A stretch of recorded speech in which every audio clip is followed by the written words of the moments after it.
Hello student, स्वागत है आपका एक बार फिर एक महत्वपूर्ण वीडियो में। तो आज की इस वीडियो में हम साइंस के प्रश्नों को पढ़ेंगे जो एग्जाम की दृष्टि से काफी महत्वपूर्ण है, चाहे आप किसी भी कंपटीशन एग्जाम की तैयारी कर रहे हो। तो चलिए समय नष्ट न करते हुए पहले प्रश्न से वीडियो को आरंभ करते हैं।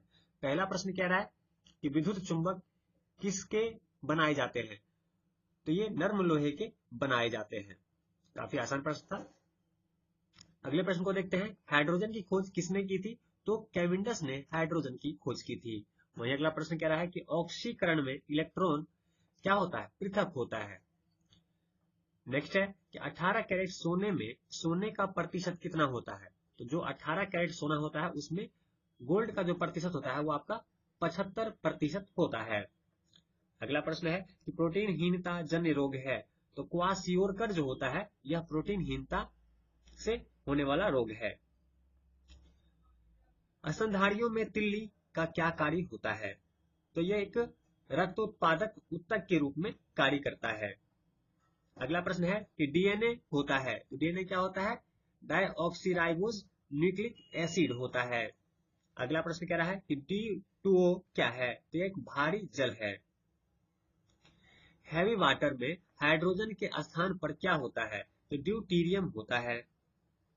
अगला प्रश्न है पेलेग्रा रोग किस पोषक पदार्थ की लगातार कमी से होता है? तो ये आपके विटामिन B2 की जो कमी होती है इसके कारण से पेलेग्रा रोग होता है। अगला प्रश्न है कार ड्राइवर की सुरक्षा के लिए उपयोग किए जाने वाले एयर बैग में क्या होता है? एयर बैग में आपका सोडियम एजाइड होता है। नेक्स्ट है कि किस विटामिन में कोबाल्ट होता है? तो विटामिन B12 में कोबाल्ट होता है। याद रखेंगे, काफी इंपोर्टेंट क्वेश्चन है। नेक्स्ट है कि ऊष्मा को विद्युत ऊर्जा में परिवर्तित करने के लिए क्या प्रयोग किया जाता है? तो थर्मोकपल का प्रयोग किया जाता है ऊष्मा को विद्युत ऊर्जा में परिवर्तित करने के लिए। इसरो का पूर्ण रूप क्या है? तो इंडियन स्पेस रिसर्च ऑर्गेनाइजेशन। वसा को पचाने में कौन सा एंजाइम संबंधित है? तो लाइपेज जो है यह आपको वसा को पचाने वाला एंजाइम है। वसा को पचाने वाला एंजाइम आपका लाइपेज है। अगला प्रश्न है कि टाइफाइड से शरीर का कौन सा अंग प्रभावित होता है? तो टाइफाइड होने से आंत जो होती है वो प्रभावित होता है। नेक्स्ट है विटामिन B12 किस बीमारी के लिए उत्तम इलाज है? तो यह आपका एनीमिया के लिए उत्तम इलाज है B12। क्लोरोफिल में किस तत्व की उपस्थिति से पत्तियों का रंग हरा हो जाता है? तो मैग्नीशियम की जब कमी होती है तो पत्तियों का रंग हरा हो जाता है।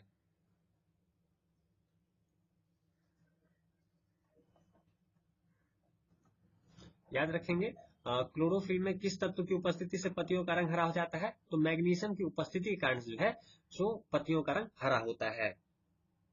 अगला प्रश्न है कि आवर्त सारणी के निर्माणकर्ता के नाम पर किस तत्व का नामकरण किया गया है? तो मेंडेलिवियम के नाम पर रखा गया है। बड़े द्वारक के दूरदर्शी किस प्रयोजन के लिए बनाए जाते हैं? तो अधिक विभेदन क्षमता प्राप्त करने के लिए। नेक्स्ट है कि स्पाइनल कॉर्ड तथा मस्तिष्क की झिल्ली पर सूजन आ जाने से कौन सी बीमारी हो जाती है? तो मेनिनजाइटिस बीमारी हो जाती है। अगला प्रश्न देखिए, तो विक्रम साराभाई स्पेस सेंटर कहाँ है? तो विक्रम साराभाई स्पेस सेंटर आपका तिरुवनंतपुरम में है। इंडियन इंस्टीट्यूट ऑफ एस्ट्रोफिजिक्स कहाँ है? तो ये आपका कोडाई कनाल तमिलनाडु में स्थित है। अगला प्रश्न है कि दाब नापने का मात्रक पास्कल है जो बराबर होता है न्यूटन मीटर दाब के। संवेग परिवर्तन की दर किसके बराबर होती है? तो आरोपित बल के बराबर संवेग परिवर्तन की दर होती है।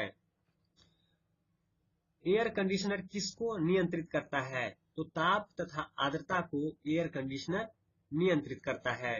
अगला प्रश्न है कि कंप्यूटर के संबंध में DOS क्या अर्थ है? तो यह डिस्क ऑपरेटिंग सिस्टम है। नेक्स्ट है कंप्यूटर में प्रोग्राम की सूची को क्या कहते हैं? तो मीनू कहते हैं। विरंजक चूर्ण कैसे बनता है? तो शुष्क बुझे हुए चूने को 40 डिग्री सेंटीग्रेड तक गर्म करके उसके ऊपर क्लोरीन गैस प्रभावित करने से आपको विरंजक चूर्ण प्राप्त होता है। नेक्स्ट है कि प्रतिजैविक पेनिसिलिन किससे प्राप्त की जाती है, तो यह कवक यानी फंगस से पेनिसिलिन प्राप्त की जाती है। नेक्स्ट है ब्लीचिंग पाउडर का रासायनिक नाम क्या है, तो कैल्शियम हाइपोक्लोराइट। याद रखेंगे ब्लीचिंग पाउडर का रासायनिक नाम कैल्शियम हाइपोक्लोराइट है। 1024 बाइट किसके बराबर होता है, तो 1 किलो बाइट के। अत्यंत दिशिक प्रकाश किरण पुंज कहलाता है, तो ये लेसर कहलाता है। नेक्स्ट है ऑनोर्थोलॉजी में किसका अध्ययन किया जाता है, तो चिड़ियों का उनके प्राकृतिक वातावरण में। नेक्स्ट है कि CH3OH सूत्र किस रसायन का है, तो यह मिथिल अल्कोहल का रासायनिक सूत्र होता है। CH3OH मिथिल अल्कोहल का रासायनिक सूत्र होता है। विटामिन डी का रासायनिक नाम क्या है, तो विटामिन डी का रासायनिक नाम कैल्सीफेरोल है। नेक्स्ट है कि विटामिन B5 की कमी से कौन सा रोग होता है, तो विटामिन B5 की कमी से पेलेग्रा रोग होता है। नेक्स्ट है भारत में राष्ट्रीय रासायनिक प्रयोगशाला कहाँ स्थित है, तो यह पुणे में स्थित है। ध्यान रखेंगे भारत में राष्ट्रीय रासायनिक प्रयोगशाला पुणे में स्थित है। नेक्स्ट क्वेश्चन है कि रात्रि दृष्टि उपकरण में किन तरंगों का उपयोग किया जाता है, इसमें अवरक्त तरंगों का उपयोग किया जाता है, यानी कि इंफ्रारेड वेव्स का प्रयोग किया जाता है।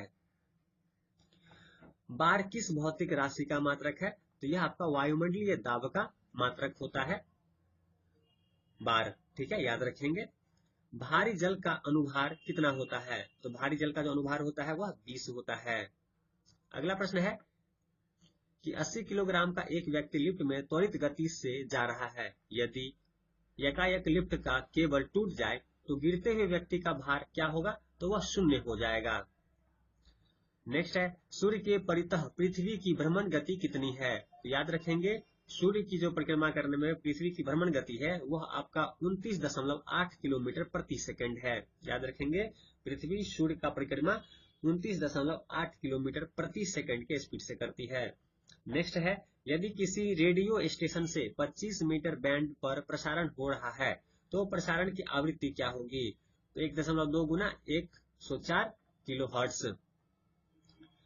सेल का कंप्यूटर में डॉस क्या होता है, तो डिस्क ऑपरेटिंग सिस्टम होता है। नेक्स्ट है सेल का विद्युत चालक बल का निरूपित करता है, तो ये कार्य ऊर्जा के रूप में निरूपित होता है। तो ये हो चुका है। चलिए नेक्स्ट पे चलते हैं। सर्वाधिक वैद्युत ऋणात्मक तत्व कौन सा है, तो फ्लोरीन जो होता है वह अत्यधिक ऋणात्मक तत्व होता है। याद रखेंगे, काफी इंपोर्टेंट है। अगले प्रश्न को देखिए, तो डेंड्रोलॉजी का संबंध किसके अध्ययन से है, तो झाड़ियों एवं वृक्षों के अध्ययन से डेंड्रोलॉजी का संबंध है। प्रतिजैविक पेनिसिलिन किससे प्राप्त किया जाता है, यह आपको कवक से प्राप्त किया जाता है। कवक से प्रतिजैविक पेनिसिलिन प्राप्त किया जाता है। ट्रैकोमा रोग किस अंग से संबंधित रोग है, तो ट्रैकोमा जो है वह आंख से संबंधित रोग है। अगला देखिए, तो पोजिट्रॉन की खोज किसने की थी, तो एंडरसन ने 1932 में पोजिट्रॉन की खोज की थी। अगला प्रश्न है कि युग्म उत्पादन की घटना क्या है, तो युग्म उत्पादन की जो घटना है वह किसी नाभिक द्वारा, चलिए इसे रहने देते हैं। अगले प्रश्न को देख लेते हैं कि बर्नौली का सिद्धांत आधारित है, तो यह ऊर्जा संरक्षण के सिद्धांत पर आधारित है। याद रखेंगे, काफी इंपोर्टेंट क्वेश्चन है। बर्नौली का सिद्धांत आधारित है, तो यह आपका ऊर्जा संरक्षण के सिद्धांत पर बर्नौली का सिद्धांत आधारित है। कौन सी धातु भविष्य की धातु कहलाती है, तो टाइटेनियम को भविष्य की धातु कहते हैं। हाइड्रोजन का रेडियोधर्मी समस्थानिक कौन सा है, तो हाइड्रोजन का रेडियोधर्मी समस्थानिक आपका ट्रिटियम है। ईईजी का नामक यंत्र से क्या अंकित किया जाता है, तो मस्तिष्क की वैद्युत सक्रियता नापी जाती है ईईजी से।